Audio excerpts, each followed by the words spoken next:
Hello, friends, and welcome to the Global Vegan Business Expo.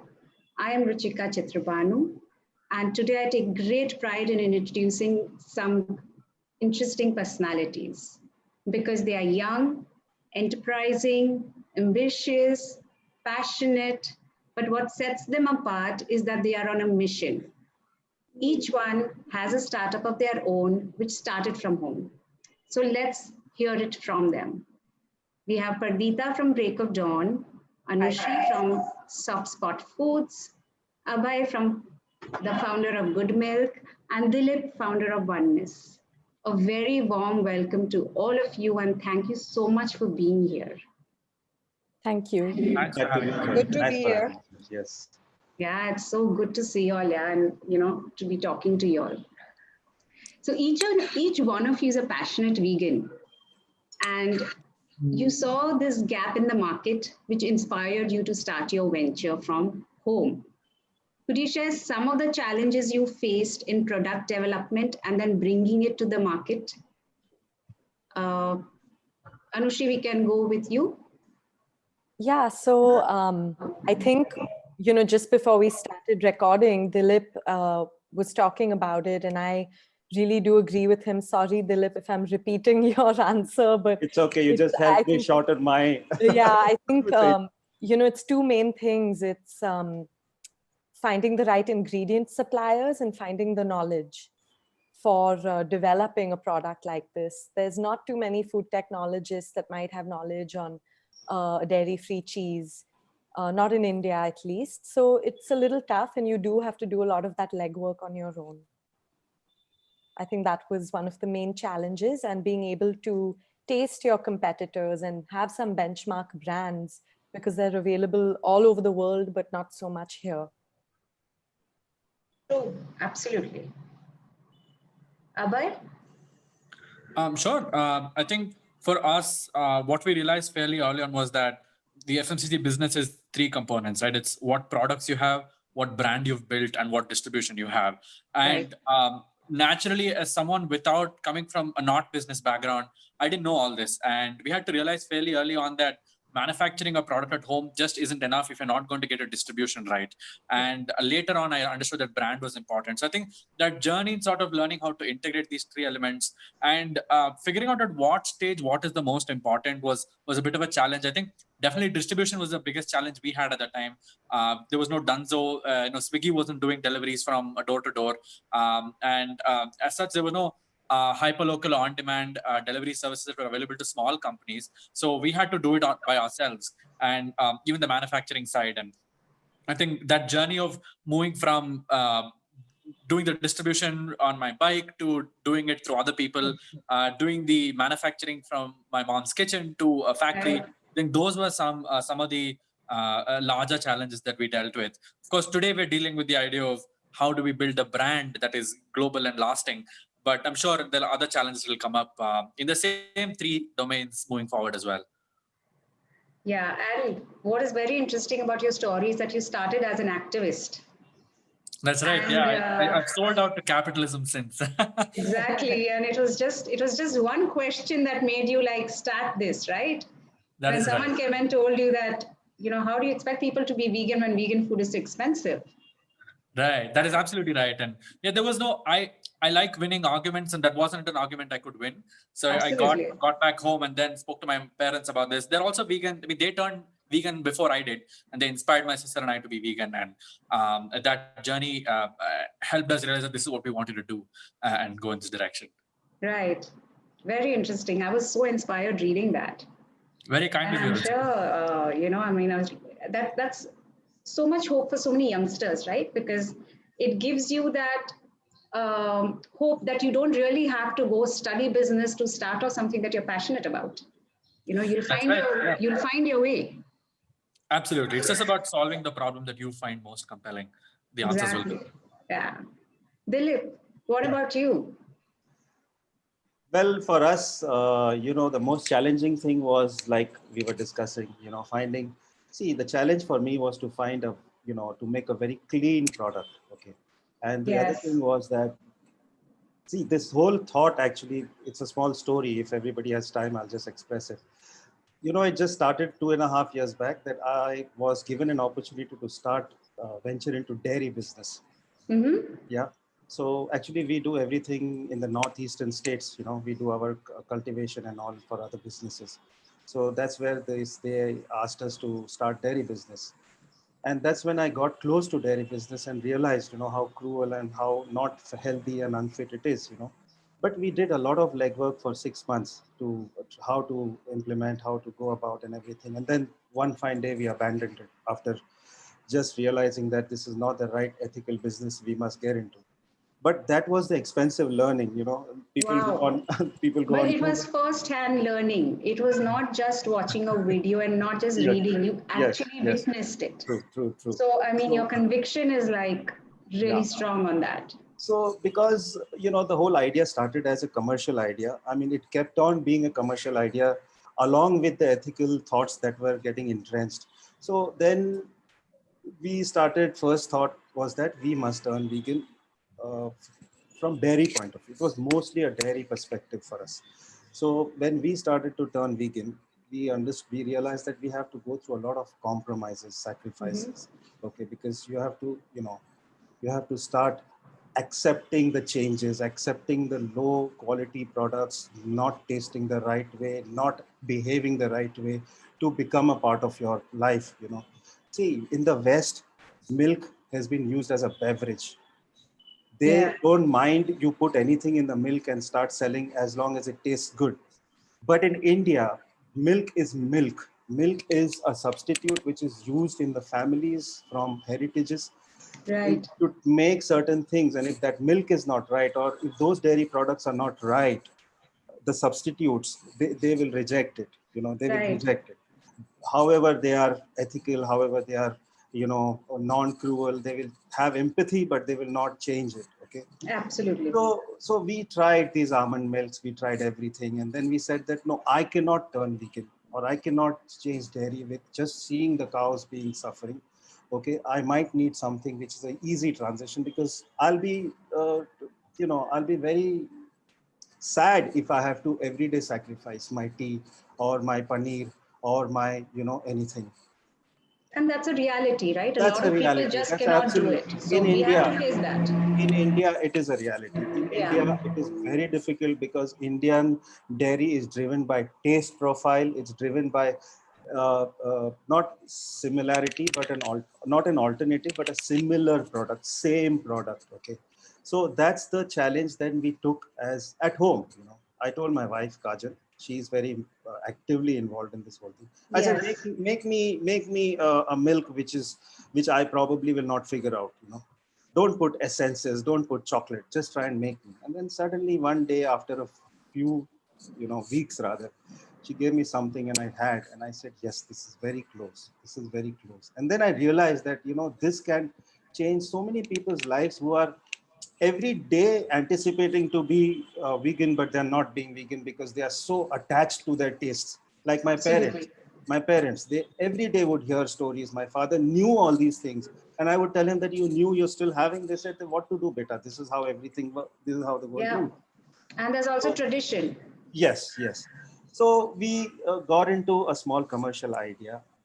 But now we are talking about the challenges. The challenge is that, like we discussed, there are no clean ingredients available. Okay. If clean ingredients are available, you have to go by their word. So for that, what we had to do is we had to get more knowledge. You know. Right. So I have this inherent, innate quality of having food technology information because we are into Mm-hmm. this novel food since 15 years. So there was a lot of self-study, lot of doing internal homework. Then when we find the right ingredients, they are not available. Challenges to bring and import them. Challenges to bring 500 kilos when you're just using half a gram. So these are the kind of challenges we had to, go through.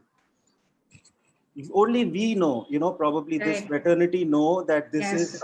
this is a very good product, non-cruel product, ethical product, special product, novel product. But the markets don't know. I think even what Rangan was saying the other time, that when you go into distribution, people don't treat you as special.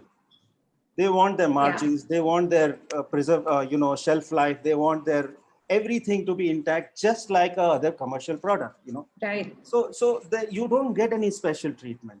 You are just treated as some common product. They will say, okay, yes, I can pat your back that you did a good thing, but what about my profits? What about, you know, everybody talks commercial when it comes to, you know, understanding. They would be they will be happy that you are, you know, ethical, but then they say, okay, that's your choice. But then how do we penetrate the markets which are flooded with these consumer commercial products with just an idea or your ethical idea that no, my product is very special, you know.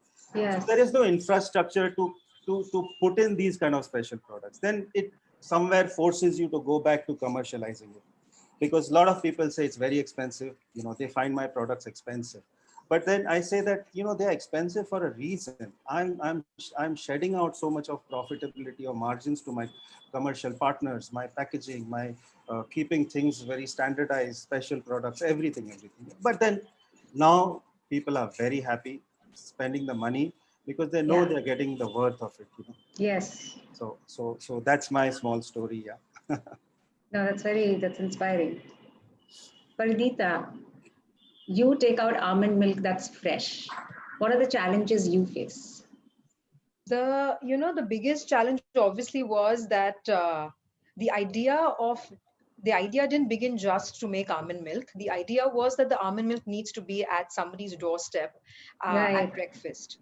Because when I turned vegan, that is what I faced the challenge that when I woke up in the morning and I used to be an avid milk drinker. So I'm thinking when I wake up in the morning and if I have to go struggling to look for stuff and which is not there and which is not doesn't taste good, it makes no difference if it's made and it's not delivered to me. So, the challenge was not only making fresh almond milk, which meant that I was up all night, which is because Yes. I'm making it and I'm delivering it right away. Because there is no shelf life, there is no Right. preservatives, there are no stabilizers, there's nothing, right? So I'm like, the blenders are on from like 1 to 4, then there is chilling, then the boys come to take it, so obviously there was night was day, day was day. I don't know. There was no sleep. There is still no sleep.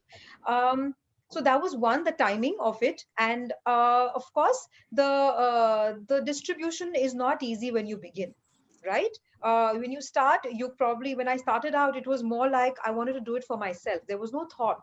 There was no thought that I'm going to go and go distribute or supply almond milk to the entire city. That was not the idea. It was that Right. I didn't like what was in the market. As everybody knows, it is. I felt it wasn't like milk. It wasn't the greatest alternative. It was thin, it was like water, and I was like, if I have to switch, I may slip, I may slip back to dairy, and I didn't want to do that. So the point was to make something which one was consistent like milk. You have to, when you drink it needs to feel like milk. And then you know so basically it was made for me. It was made for my Yeah. brother. And after making a few batches, and I have a lot of chef friends, and they were like, this doesn't exist in the market. Freshly made milk didn't exist when I started 3 years ago. There was nothing like make and deliver, like how we get milk at home in the morning. There was no almond milk coming to you in the morning which is freshly made. So after a lot of coaxing, because I had to be coaxed that you can try and do this, but because I loved it so much, I started off with 2 bottles, you know, and then delivering 2 bottles, you're not going to have nobody come and deliver those 2 bottles for you. So it Yeah. was my husband is delivering bottles, I'm delivering bottles, wherever. And the other thing that I had decided was that there was no limit. Like, it can't be, I'm going to deliver only in Chembur because I live here. It had Yes. to be across the city. So I started with the thing that even if it takes me like crazy amount of heartache or no sleep, or I wanted to deliver everywhere. I didn't want it to be restricted from the beginning. I wanted to just be that the city. So I would go to Powai at like some 6 in the morning. Then we'd go to South Bombay at like some 7 in the morning and deliver like 2 bottles, 3 bottles. So obviously the challenge was the time. It takes a toll on your day-to-day life. And of course, then how to get the milk which is fresh to stay good for 2 days, right? So to keep Right. it really cold. So we'd wake up at odd hours, make sure it's in the freezer, then cool it, then put it in chiller bags, then deliver it cold. So it gets to the client cold. then make sure the client picks it up on time so it stays cold. And so it was a nightmare, but when someone tells you that I'm recovering from cancer, or when someone tells you that I'm a nursing mother and I want to wean my baby off milk and straight away go to almond milk, and when they actually do it and they know that your milk does not have preservatives, it is Yes. absolutely fresh and completely safe for a 10-month-old to have, or somebody who's recovering from a cancer or any kind of illness in the body, and they say that, my God, where were you all this time, then I think it makes it worthwhile, That's doing the whatever reward. we're doing. Yeah, absolutely. And Yeah. it's just grown. Then it's just been like, there was no thought of cost. In the beginning, it was passion. I didn't look at what it Absolutely. cost me. I didn't look at what it cost me. It cost me time. It cost a lot of money, which I didn't look into because I just loved it so much. So Yeah. and that love shows. When people tell you, and when you see people talk about it now, it feels that they connected it. They connected to me, and my passion for doing this and making sure that they have their almond milk at 7 a.m. at their doorstep. So I mean, there are loads more challenges, of course, which come up every day. There's packaging, there is how to make a larger amount of bottles in a home setup. I'm at home, all of that. But I think every day we tackle a new problem. And for me, I Yeah. believe the team that works with me, whether it's me or whether it's one or two girls at work, all of us have our inputs. So they will, it's not like it doesn't feel like it's just me. Everybody has a creative input. Okay, what can we do better? And that's how we do it on a day-to-day basis, honestly. Yeah. And I have friends who get almond milk from you and they swear by it. I can tell that they're going to be like your customers for life. For They me, love it's it. been, yeah, because it's been, I started 3 years ago, and I still have the same lot of people who are from 3 years. They're taking the milk every day. Plus, of course, the roster has increased a lot of the number of people who take the milk. But once they start on the fresh milk, right, which I send, they can't revert back to the Tetra Yeah. packs. And I mean, I had to make sure that it tasted good too. It can't just be, as even Dilip said, it can't be ke bas I'm like an ethical brand. I'm like, cruelty free Yes. brand. So kuch bhi matlab, it's not. They want the taste, right? Because they want to be able to feel like I'm not sacrificing my milk, my Absolutely. coffee, my tea, my whatever. I'm now I think it's enhancing it. Like a lot of people tell me we've never had such good coffee, so it enhances their product, like what they're drinking. So it makes sense. It has to be a good product. You have to work Absolutely. on that. And that is what I've only been doing. I have really honestly not focused on marketing or stuff because I didn't know all of that. I made sure that my time in the kitchen was the most important. That had to be, and is still the most important thing for me, is keep making the good stuff. Yeah. And you're awake while the world is sleeping, Yeah, like yeah, early pretty much. mornings. Pretty So, much. Pretty but much. you've managed to crack the subscription model, Yes. you Yes. know. Could you share how you did that? And could you also share some tips for other, homegrown businesses? So as I told you, when I started out, it was never about the cost. So what happens is, when if I've got two clients who tell me, the first two clients tell me that I want to subscribe. Now, it is not easy, right, for me to deliver Right. for two clients, one in Powai and one in South Bombay, on a daily basis, with no real partner to deliver for me, no boys. Now, of course, today I have my whole team of boys and I have the setup to do it. But in the beginning, you don't have these things. You don't I just know I wanted it. I knew I wanted to do it. So I think, honestly, what I did was I took on everything. I took on whatever came my way, in terms of, if two people wanted it in South Bombay and three people wanted it in the suburbs, I said okay. And we did it. We Wow. didn't Yeah, yeah, Yeah, you didn't wait for I didn't wait more for it to customers. become, I didn't wait for, okay, Yeah. I'll get 100 clients, then I will get into Then, this whole yeah. subscription thing. No, if you're one client also, you're going to subscribe every day, I'm going to come to you every day. And again, that was not because I never thought of it as a business, you see. I mean, Right. it's still not a business. It feels like a baby. It's my child, it's like I'm so like into it. So it never felt like I'm doing a business to earn money. It was always like, wow, I created something. Like I felt so proud that I created something and it is helping people. And so for me, even if two people were helped, I Yeah. was okay. I was okay. And what happened is in with this approach, when people saw that and when they tasted the milk, it went viral. Like, two people tasted it, then Mm. four, then within 20 days, I had 20 people already. You see, and that is 20 days from beginning. And I was petrified. I was like, oh my God, I'm not equipped for this now. Like, I don't know. I just started. So there was no thought as to how am I going to, do the subscription and how am I going to crack it. For me, it was one client at a time. Every person is important to me. Wherever you are, if you tell me that I need you to deliver, I want to do it. I took on a lot on my plate in terms of not calculating everything. I didn't calculate everything. It was more uh, the need to reach out to anyone who asks for help, and Right. slowly I just saw that it just it multiplied. And within like 6 months, I've got like 100 people, then more. Now there is like 2,000 people who are there on my roster, and about or around 150 who I deliver to on a daily basis. Wow. So there wasn't any real plan, but I think if you go with the passion that Yeah. you want to reach people and you want to help, I think that helping people was the biggest thing for me. It wasn't I'm creating a business. I want whatever I do needs to serve somebody, it needs to help someone.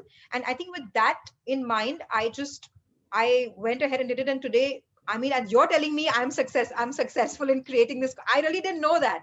I don't even think like that. For me, it's like, okay, people are ordering from me, great. I don't think I've cracked anything. I just feel I'm doing what I started off like 3 years ago, honestly. Yeah. So I think for people who want to start, I think you need to not look at the business side straight away. You really need to, one, have your product, which has to be the star. Nothing else can be the star. Like your product has to be it. And then don't look at the business thing right away. Look at getting it to people. Don't look at how much money are you going to make right away. I never did, honestly, but then that's my take on it. Yeah. I'm not saying that everyone does that, but I didn't look at it that way. For me, it was like, I remember my dad asking me, like, are you making any money? And I honestly said, I don't know, Papa, I don't know, but I love it. I love what I'm doing. I love waking up at 2 in the morning and, like, making things. I love making new flavored milks. I love creating stuff. I love what people are saying. I love what people Yeah. are saying, how Yeah. it has changed their life, like how it has changed, their day-to-day living in a healthier way, how their Right. illnesses are disappearing, how their kids are loving it, and they're not stressed about kids having dairy. They can switch to a non-dairy. For kids who are kind of fussy, sometimes it's difficult to crack it for kids. So when kids are Yes. having it, so that was my that is a way I kind of proceeded, just with the heart. I think, honestly, just followed my heart. Yeah. And as I said, like all four of you here don't just have passion, but you're also on a mission. Yes. So, Dilip, you have like a line of products.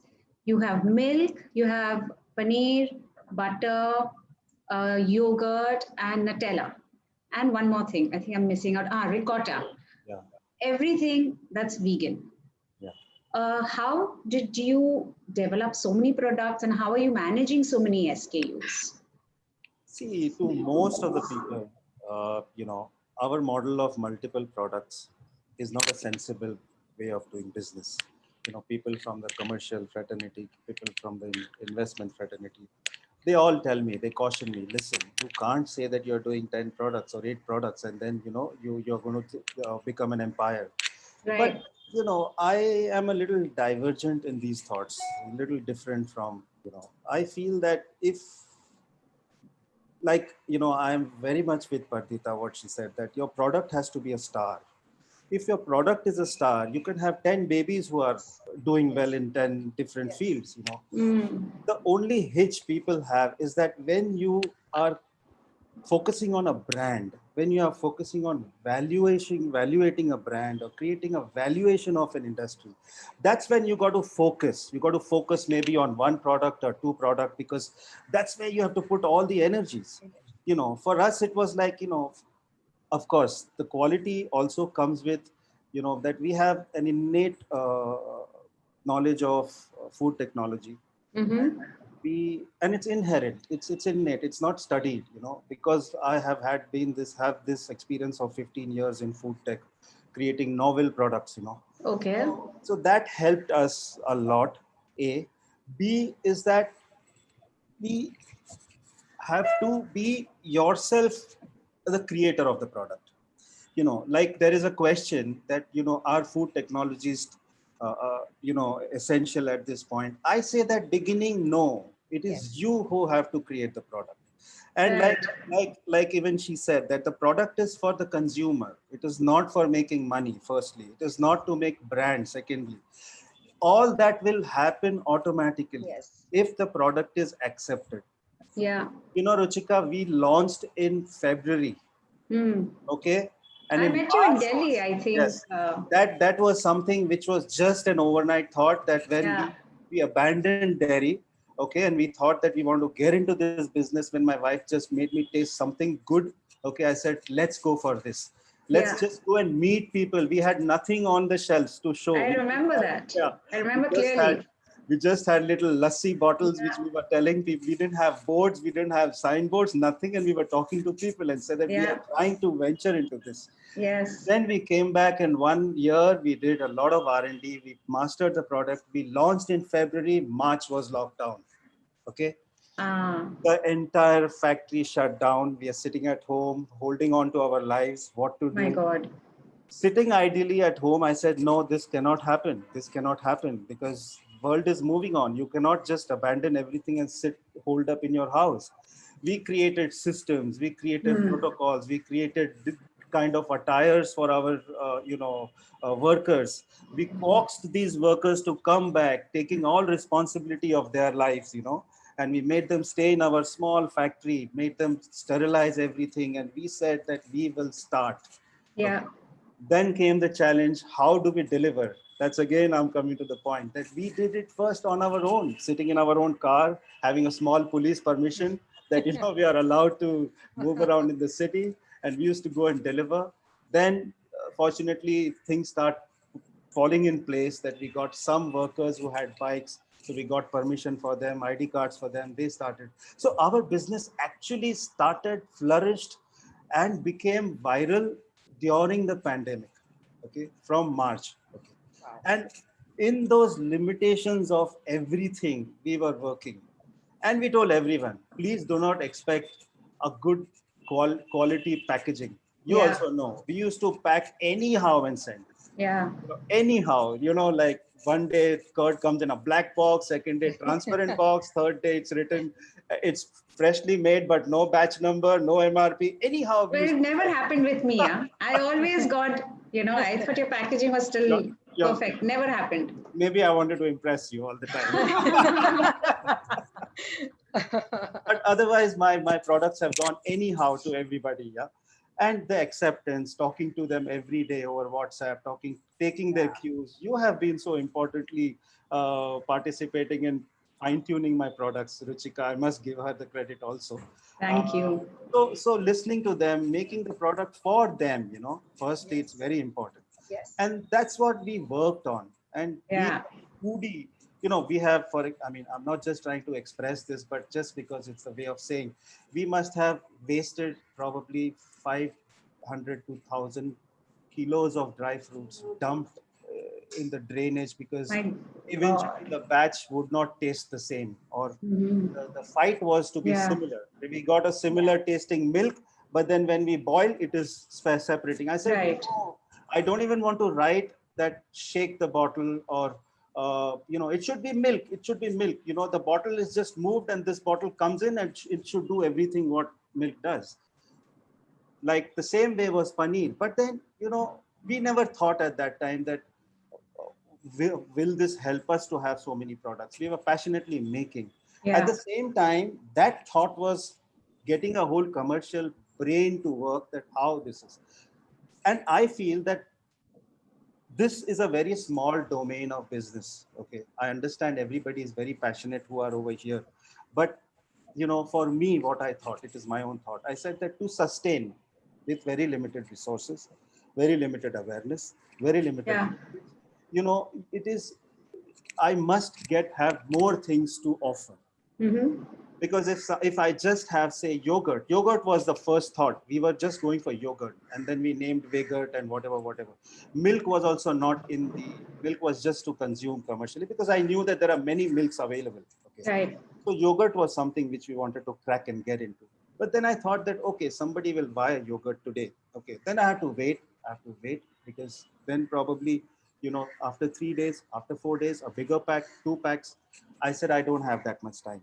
But if I have 5 products or if I have 7 products, you know, my individual billing, even at store, if somebody goes and buys my product, which is available now, or to us when we deliver, it is an average of 750 rupees today, you know, because it is like a one-stop shop where they get paneers, they get their butters, they get their ricotta cheese, they get their yogurt, they get their milk. They may not buy everything in one shot, but today if they buy milk and yogurt, tomorrow or probably day after tomorrow, they come and buy paneer. So, you know, client base is repetitive, but orders are multiplying. So that is helping me in a way. And of course, I know that this is going to be a mainstream business in the next 5 years, but it should not be looked at as a mainstream business from today.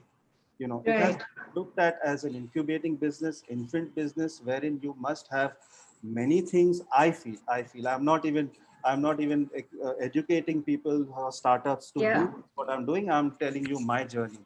That you know, I felt that, you know, if because the gap is everywhere. I mean, gap is in paneer, gap is in butter, gap is in this. So if I'm able to do 5 things, not just one, I should do it.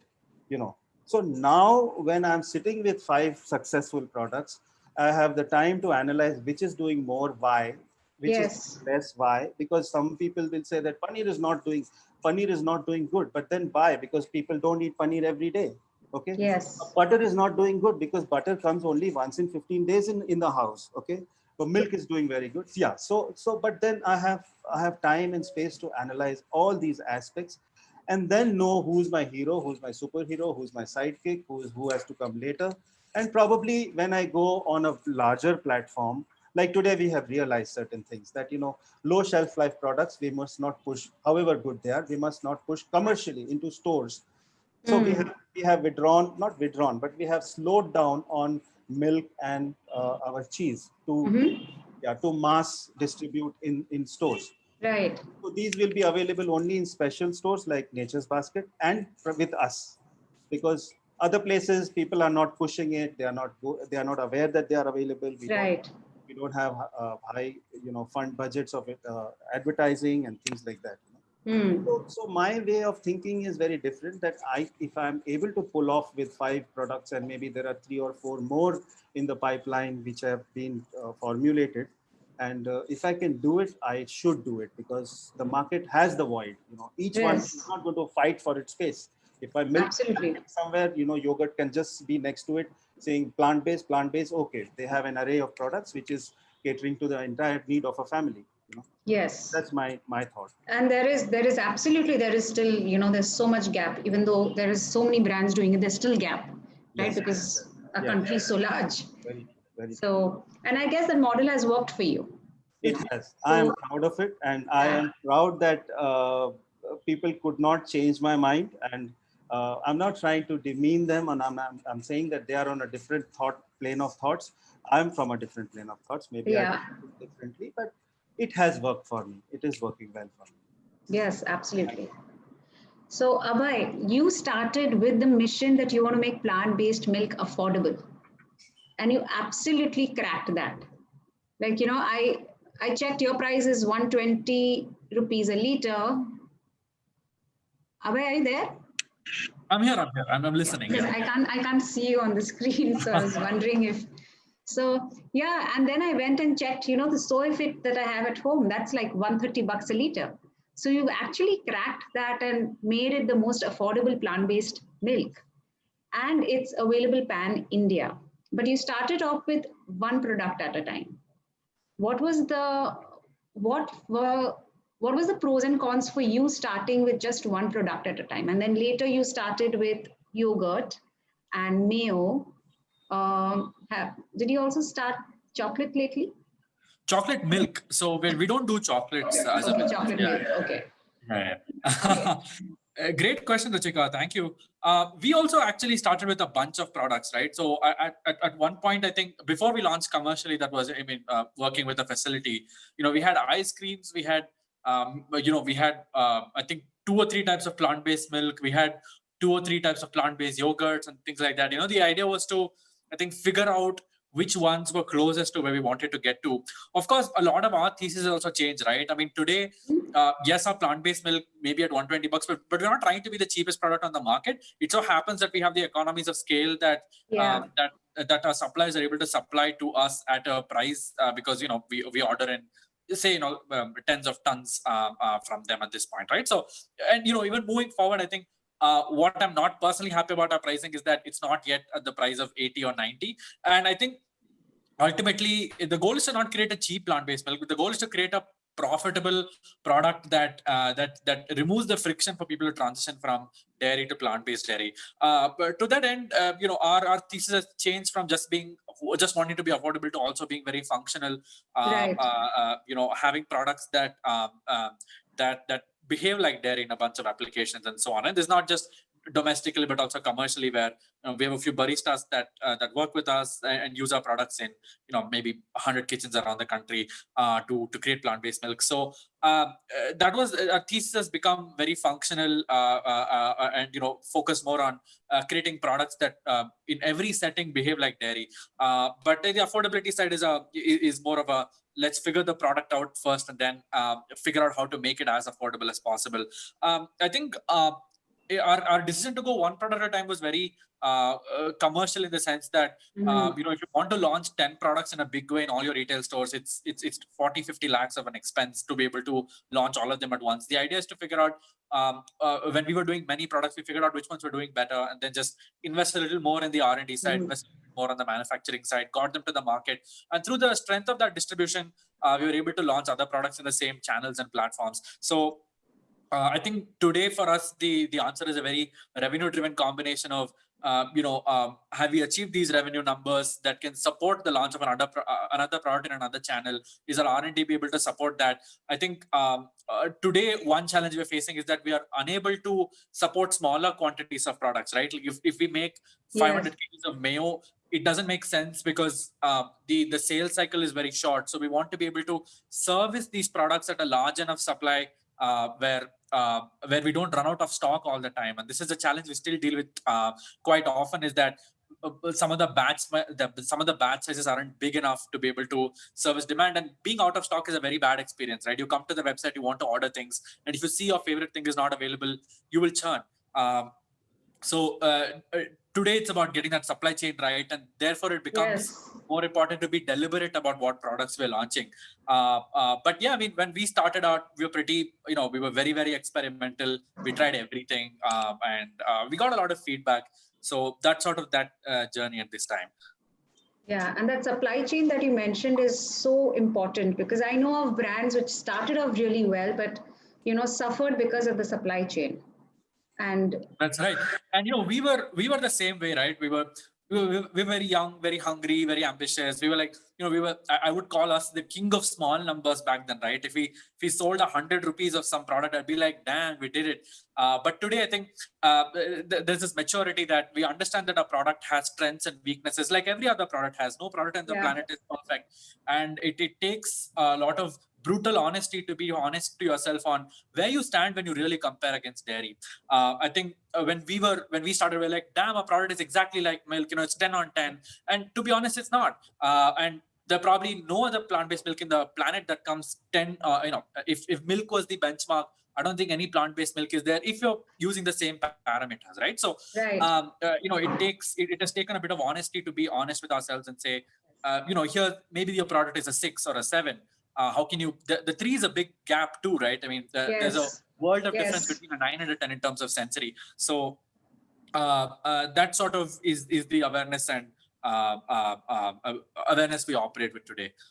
Yeah, and I'm glad you brought this up about about the honesty part, where keeping the dairy as a benchmark and trying to go as close as possible to that. I think that's a psyche, not just you guys or people who are making dairy alternatives need to remove, but also a consumer needs to come out of that psyche, right? Because you can't compare an apple to an orange. Like you're not going to have an orange and say, oh, it doesn't taste like an apple, right? You're having a plant-based alternatives. It cannot taste like a dairy, right? So I think that's a psyche that even a consumer needs to remove. Like every time I'm speaking to some friends and they're like, you know what, we tried this alternative, but it doesn't taste like that. I'm like, of course it's not going to taste like that, right? It's not derived from that source. The source is different. There is going to be some difference. True. And what I'm torn between is sort of trying to impose my version of this and say, we don't want to create a plant-based milk that tastes like milk. But I think where the compromise has to be is that we have to sometimes meet the consumers where they are. And that is sort of also in some way a radical acceptance of the world as it is, and saying that consumers want something like milk and they would probably switch if it tasted as close to milk as possible. So whatever our own personal sort of, because we all have biases and prejudices that come with the product development journey. I think the balance we want to strike is as close as possible, which is still a good thing, because we want to essentially, we're in the business of removing friction. I think everybody here has definitely thought of that friction thing very seriously. Yes. And that's why subscription models work, because dairy is a subscription business. It's the largest subscription business in the country. Tens of billions of dollars go into the dairy industry as a subscription business. So it's important to craft that UX around the entire dairy experience, not only from a product side, but from a packaging side, from a distribution side, from an experience with subscription side. I mean, there's a lot of layers to that, and I'm glad to sort of see that everybody here has thought about that very deliberately and deeply. Yes. I have a point. Moreover, see, I'll tell you one thing. We have a fight, or we have a struggle of replacing milk. It's like you said that we are comparing orange with mango. But then you know what? If you want to replace mango with an orange, the orange has to taste like mango. Okay. Now you cannot say that, get adapted to the taste of orange and forget mango, So this is the dilemma that we are going through. And that is why the struggle is to become as close as dairy as possible. This is the second struggle in my life, because first was with stevia. That is a sweetener that we were. So when we got into this sweetener, it's the same story. Hey, it doesn't taste like sugar. It doesn't taste like sugar. Today, there is a lot of acceptance after 10 years that, people know, and they come and tell me that, okay, this is stevia. It has to taste, it's not necessary to taste like sugar. Yes. But at the beginning of the journey, everyone wanted to, very harshly, compare it with sugar. It's the same story. That's where we are also transiting. This whole industry is that right now we are fighting against dairy. Therefore, we need to have it as close as dairy possible. Yes. Sooner or later, or gradually. The awareness is there. Yes. Once the awareness is there, people will start accepting this also as beverages, which are flavored differently, tasting, and whatever it is like. Yeah. Anushree, you spent 15 months formulating your cheese from home. Is that right? Yeah, 18. Oh, wow. 18 months. Okay. And then you started out with a commercial scale factory. You didn't just start it out from home. So what was the future that you were seeing for these plant-based cheese that time? Yeah. So 18 months is enough time, I think, to understand how people are accepting the product, to get some kind of product validation. While I was doing the trials from home, apart from, my own family, friends, people we knew that were trying to cut out dairy. So I would send them samples, and you kind of get an idea of what people think of the product. I also knew it needed to be a shelf-stable product. Yes. I wanted it to have a shelf life of several months. And for that reason, we couldn't manufacture from home because we couldn't isolate where we were producing it. We didn't want any microbes, any dust particles, or anything, cross-contamination from other foods to get into this product. And cause mold or cause it to go rancid while it's on the shelves. Yeah. So the 18 months leading up to that was enough time to take part in some shows like the Ahimsa Festival, I think December 2018, and then we took part, which was the full vegan community, and we had a chance to really take the product to them and see their response, see what their pain points were, what was the acceptance. And, you know, I was really happy speaking to customers directly, seeing what they felt. And about a month later, we took part in the Tapped Beer Festival, and that's a totally different audience. You know, there's like a gentleman drinking beer and eating fried chicken, but he's saying, oh, but I don't eat dairy.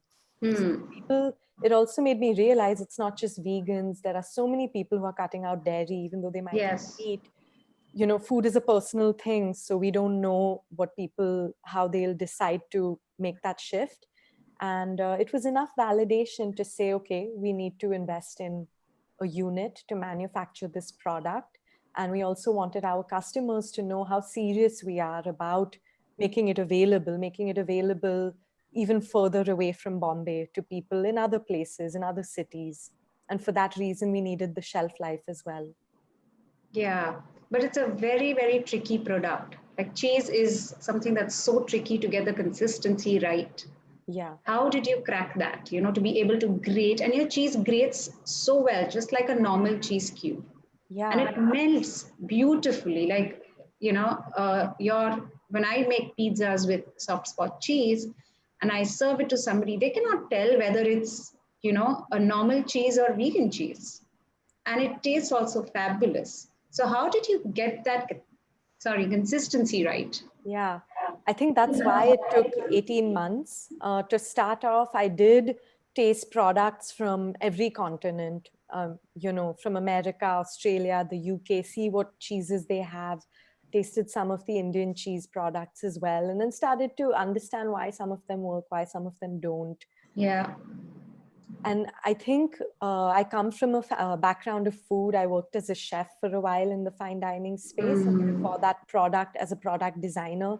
So I think these two areas really culminated and helped me figure it out on my own for a while before, you know, consulting a food technologist or consulting a shelf life expert or someone.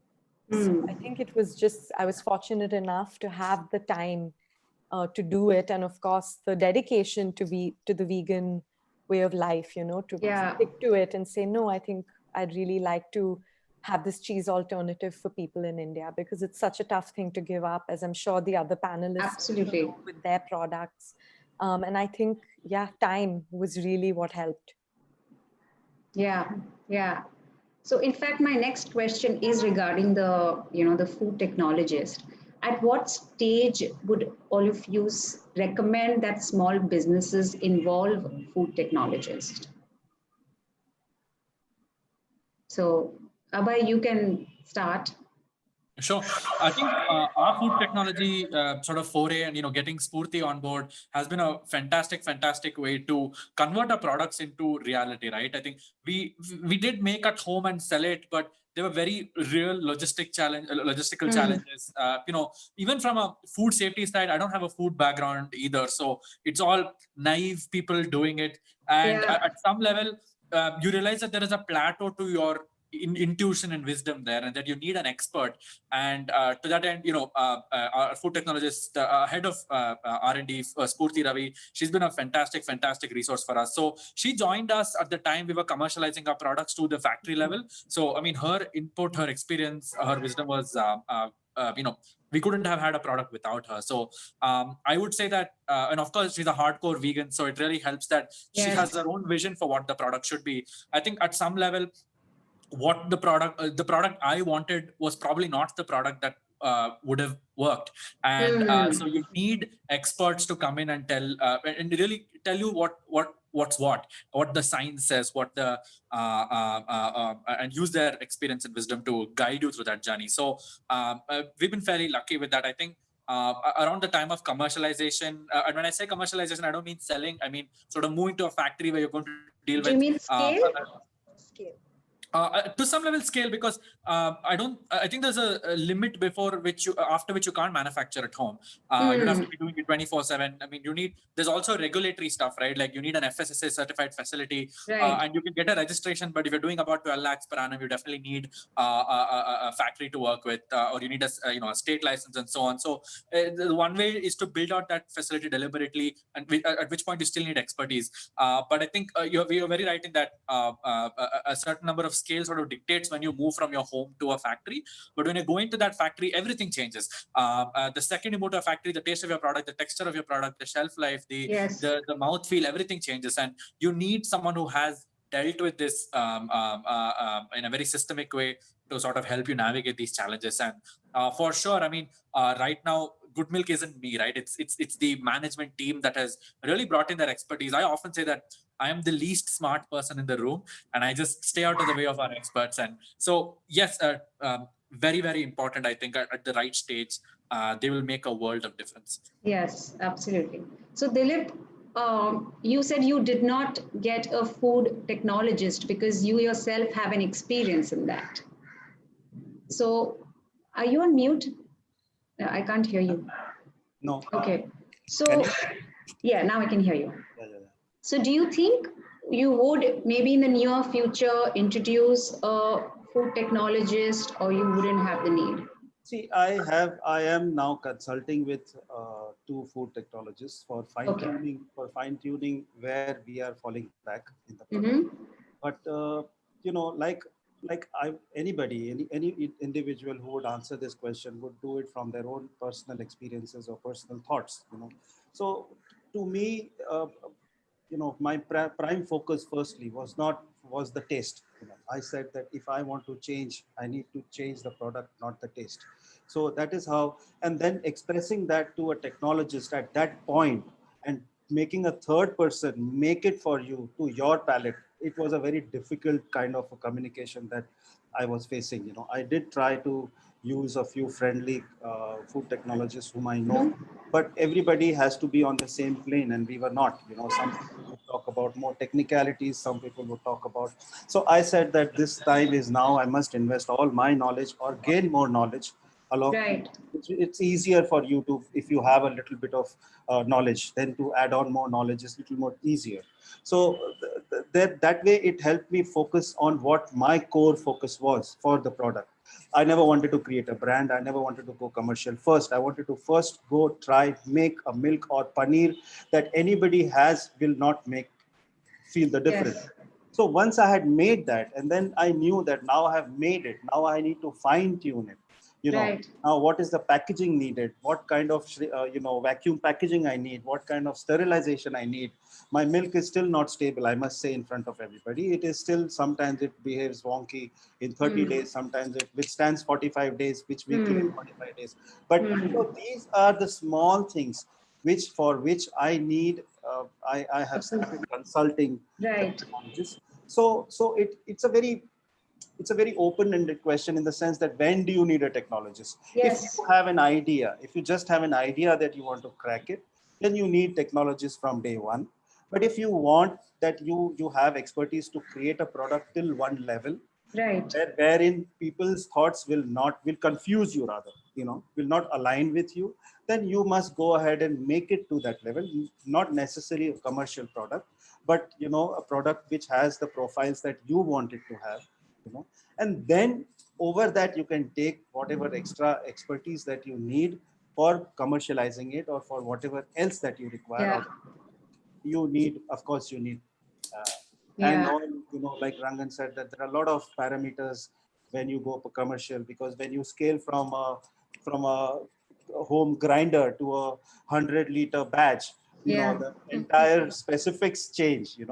So of course we did it ourselves to that level, but then when it is scaling up, when we need licenses, when we need protocols to follow, standards, regulations, that time you need the expertise. Yes. Right. So Anushri, with you did for 18 months yourself. And then at what stage did you introduce a food specialist? I mean, a food technologist? Yeah, so we still don't have a food technologist. We had, during the 18 months, I did run it by a friend of mine who's a food technologist in like the soups and canned goods space, but I was still able to work out a few kinks that I was not able to figure out myself. And after that, I think the product reached a point where we're really happy with it. We are, of course, always going to work on, improving the product, making it more like dairy.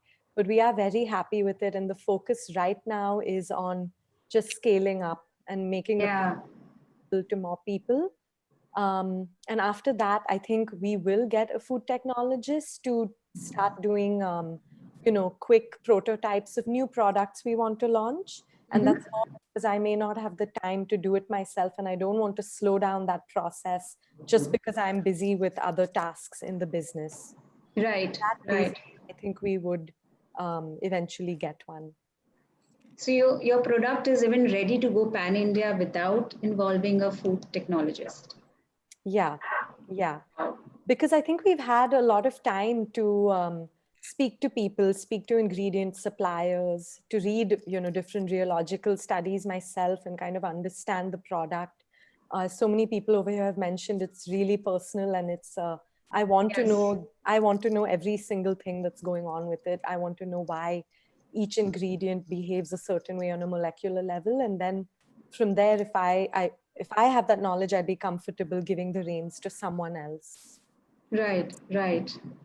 Now the other challenge, I think, which the plant-based dairy alternative industry is facing is the new rule that's coming out by FSSAI, saying that the term milk cannot be used by plant-based milk, even phonetically. Do you all see this as a positive or a negative impact in the long run? Can I take that?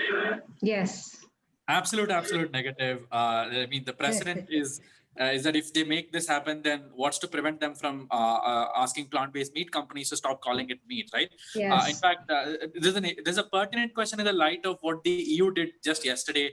I think the way it went was that they wanted to prevent plant-based companies from calling their burgers veggie burgers and so on.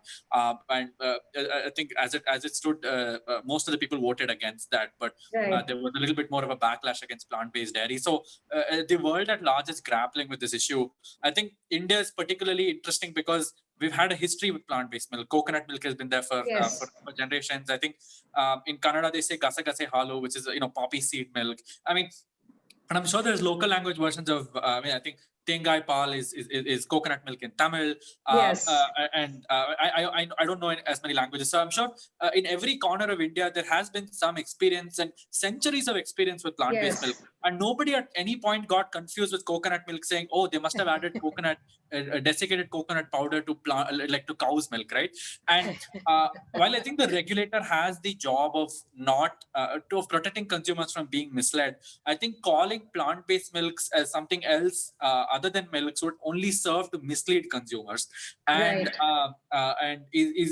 is not done in the interest of enabling India to be a global plant-based manufacturing hub. We have so much of an so much strength in our agri supply chains. Today we have a lot of co-man expertise. We have a lot of direct access to raw materials and at scale. And a lot of the native Indian ingredients are now being used in global plant-based companies. For example, Just Egg uses mung beans, which is such a popular ingredient here. Absolutely.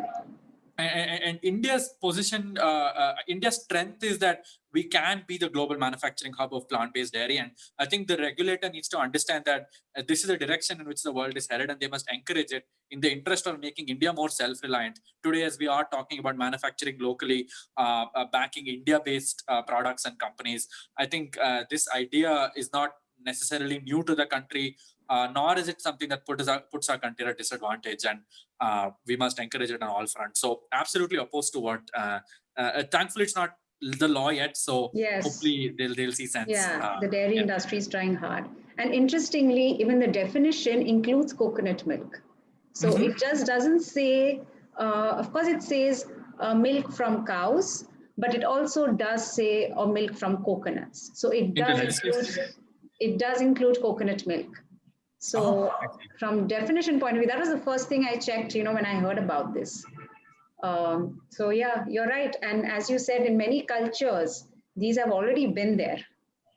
Right. They've already been there. But what about you guys? What do you think, Anushri? Yeah, I think it's interesting to first look at the reason why they're starting to regulate it. Was it because, someone was naming margarine butter and such? I'm not sure, but I have heard that that was one of the sparks that caused all of this to kind of start. It's happened all over the world. Oatly got sued in Sweden. Miyoko won a case where they were telling her not to call her butter butter. Just as Bhai mentioned, the vegan butcher was calling it Schnitzelgate because they weren't allowing them to use the word meat. So I think it's happening everywhere. So knowing that, we have to kind of let it pass, do everything we can to show them the benefits, not doing that, to show them that this is a new industry that's only going to grow. And then I feel that even if they do pass something like that they would very soon have to revert back once they see what's going on in global markets and once they realize the potential Indian manufacturers have to even export products into markets that don't have that law. Yeah. The dairy industry is, I mean, definitely feeling threatened by all the plant-based alternative for sure.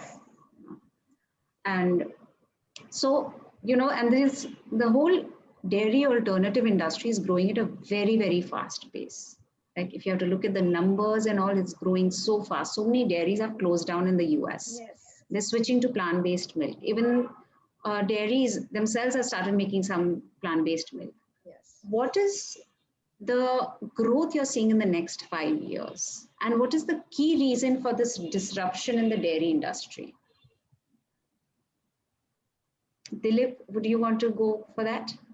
See, everybody agrees that the growth is going to be tremendous, and especially with, all the current situations which make people aware of plant ingredients, plant-based foods, which are the ones which are causing this sort of participating in pandemics and health issues.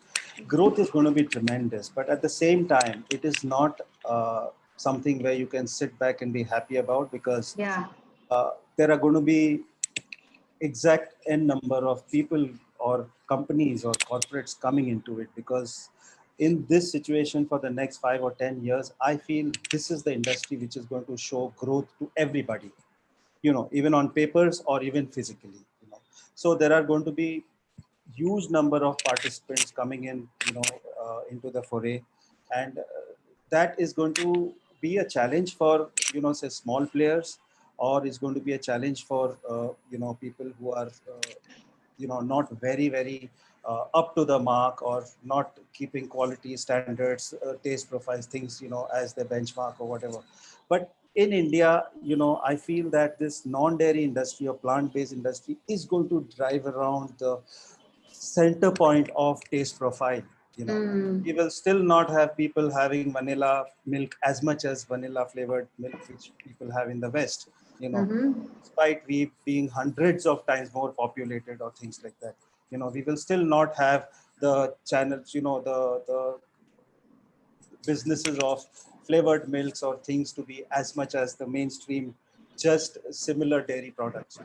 So it is going to be a big market, but then there are challenges of a lot of players coming in, and one has to be very uptight about themselves, not taken for granted that I am in a very novel product domain, so I have an assured growth for myself or whatever. So I think it is challenging. It is, you have to be very alert about it and focused on your core. What is your product defining to the mass? It's very important. But Dita, you choose to be artisanal, right? You don't plan to scale or go even pan India.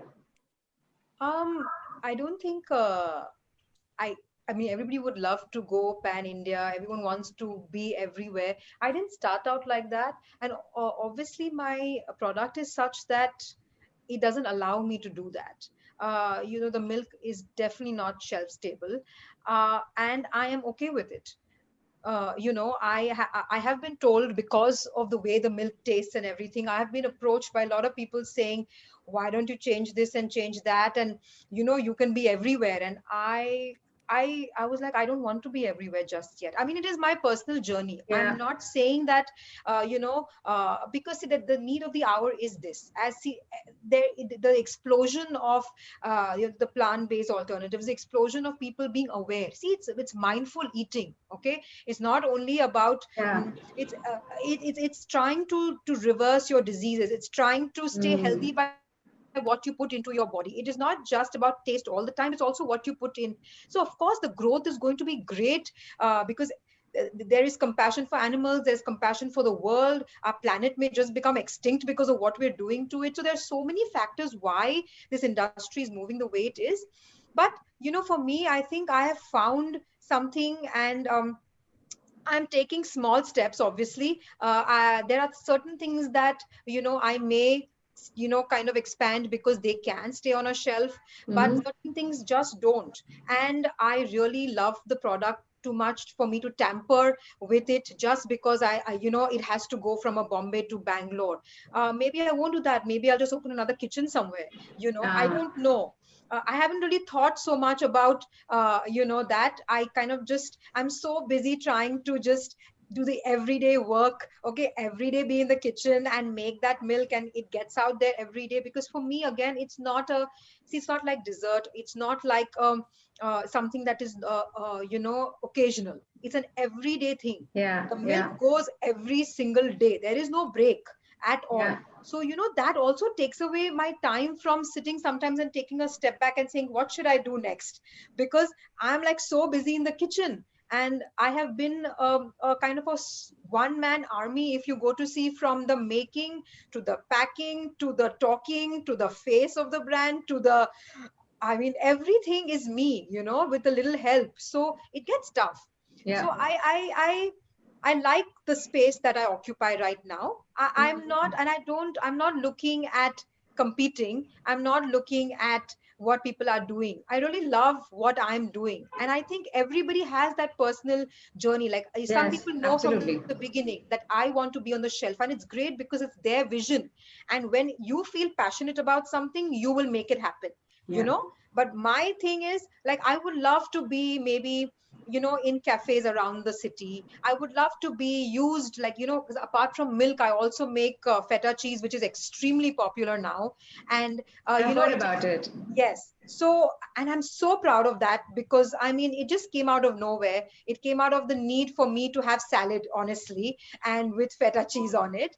And for a cafe or for a small little restaurant or whatever to say that we would love to use your feta cheese because it tastes better than even the dairy feta on our salads or something. I like that space. I'm excited about that. Those kind of collaborations I like.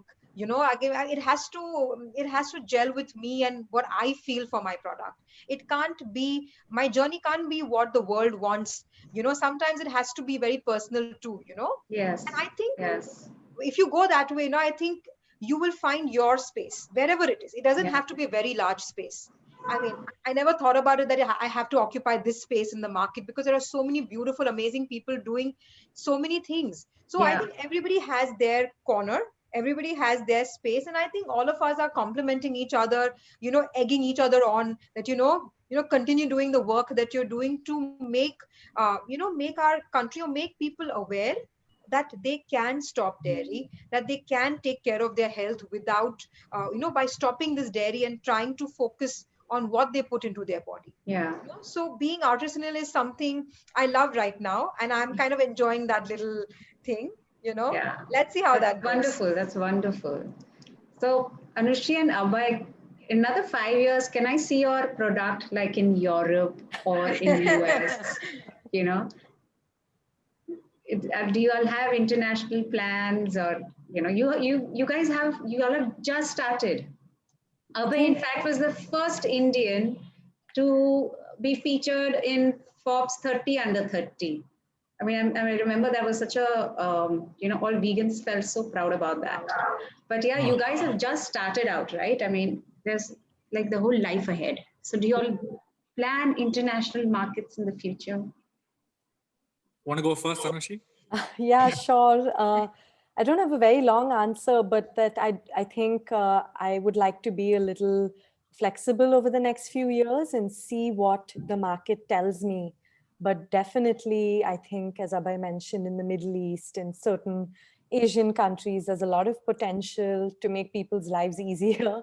Yeah. And it'll, of course, require a lot of work from our end to get the appropriate compliances and things in place. But I mean, definitely, it would be a proud moment to see it on the shelves somewhere outside India. Yeah. Yeah. Great. I mean, as far as the prediction goes, I'd be very wrong. I think if you asked me 5 years ago, where would be this, in 2020, and had I not predicted a pandemic, I'd be very wrong. So I don't know where we'd be 5 years from now. I think the goal is to get to be as large a company as we can be, and use that leverage that comes with being just large to add, to add more value to our movement. And I think definitely, like Anushka, it would be wonderful to see Good Milk outside of India. But what I'm also trying to be very cognizant about is that there's 1.3 billion people in India. Yeah. And I would have done a poor job if we didn't do justice to us being here. Yes. And sure, global markets tend to be lucrative. I think, especially perhaps in countries where people are able to spend more on plant-based dairy, I think the margins are higher. There may be more of a brand recall.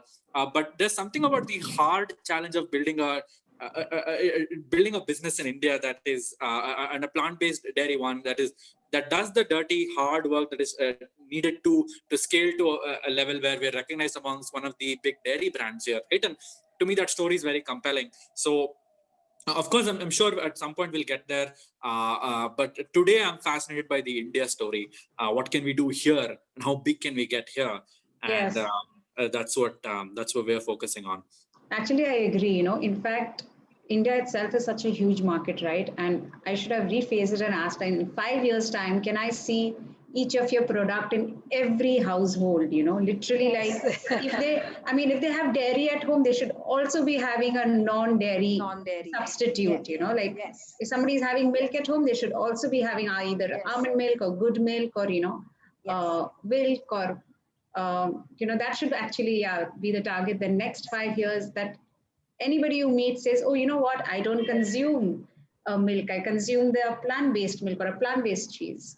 Yeah, so that's great. So what would be a message you would want to give young mothers actually? I'm a mother myself. I'm not a young mother, though I've got two grown-up children. But what would be the message you would want to give young mothers? Like, as a mother, I always tell parents of my children's friends that the worst thing you're doing is giving dairy to your children. At least, please stop giving that. Yes. The other things later, but stop giving that. What is the message that you all would want to give? May I? Yes. I love this question. That's why, as I don't talk too much, I'm like, extremely introverted. But when I started Break of Dawn, and then my first baby client, my first baby client was 10 months old. And I remember the person who asked me, and she was like, she was weaning off her baby off breast milk, and had heard about me and said that, what do you think? And can I give this to my baby? And what do you think? And etc. etc. And I was, first of all, I was just amazed that, wow, that people are thinking like that already. Like, it is not something we thought. Like, when I had my kids, I didn't. We didn't even have that thought ever, Yeah. So the fact that someone is thinking that I don't want to introduce dairy at all, like, don't corrupt the baby's system at all, and of course the baby took to it like, crazy. I mean, she loved it. And, I said, please check with your doctors if you need, how much, whatever, but it's going to be the greatest thing you'll ever do, And after that, I've got babies who are again 9 months old. And whenever they're weaning off their baby, the ones who are aware about it, they're always asking. And because it is a milk which is made fresh, the one thing that, as a new mother, you may not want to give a Tetra Pak milk, which is kept on the shelf. You may think a little, okay, should I not?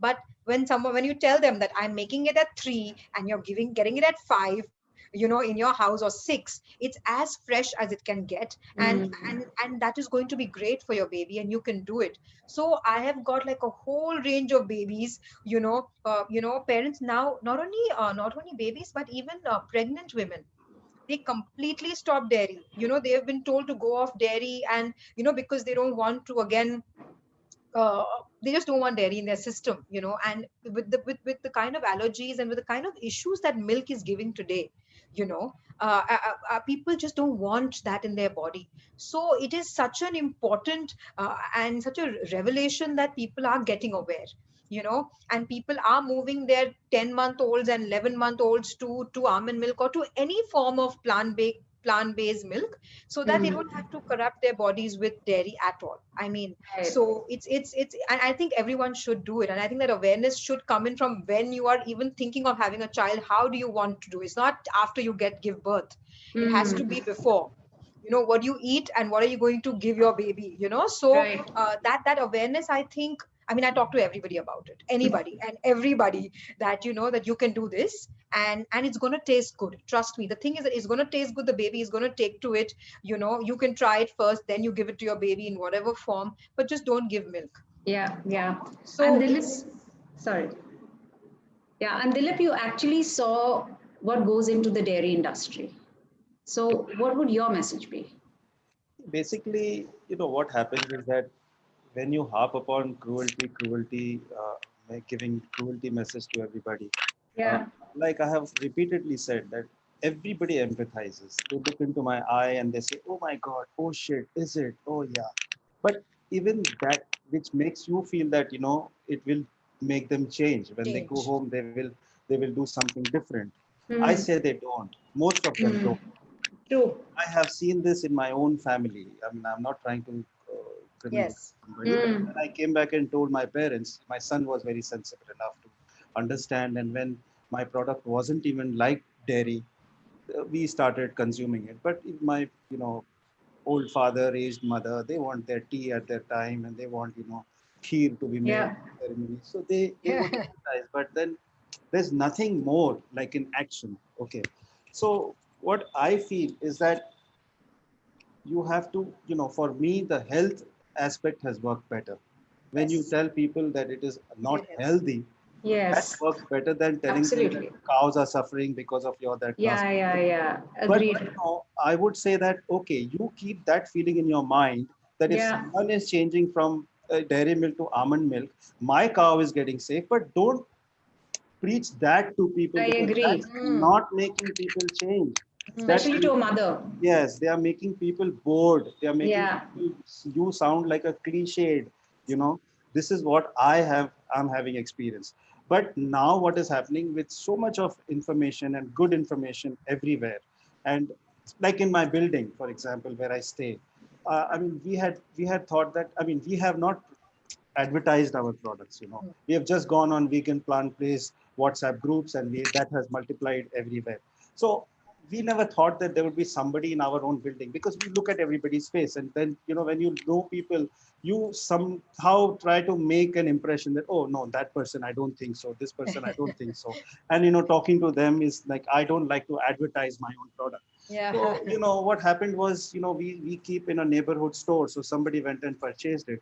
And Mm. below that, it's the address which is given. So they said, hey, this is Kajal, your thing. You are working here, whatever, whatever.